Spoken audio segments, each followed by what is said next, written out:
नमस्कार दर्शक बंधु कृषक मानी आसला बड़ उपहार नूआ वर्षरे प्रथम कैबिनेट्रे चाषी को बड़ उपहार पीएम फसल बीमा आबंटन वृद्धि निष्पत्ति उपरे कैबिनेट्र मोहर।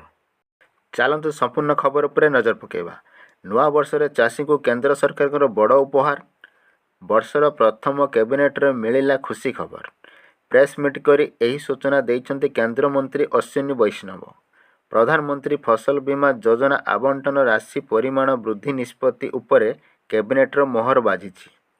69,515 कोटी को बढ़िला आबंटन राशिर परिमाण। एथिसह डीएपी सार उपरे अतिरिक्त 3,850 कोटी टंकार सब्सिडी को मंजूरी। 50 केजी डीएपी सार बैग्रे मूल्य 1,350 टंका रहिबो। चाषी पंजीकरण ठारू आरंभ करी सेमानकु क्षतिपूरण और विभिन्न योजनार सहायता योजना संपर्क में डिजिटाल प्रक्रिया कराजिबा नेई निष्पत्ति निया जाइछि। एथिपाई fund for innovation and technology व्यवस्था सृष्टि करी 800 कोटी टंकार सहायता राशिर व्यवस्था करा जाइछि।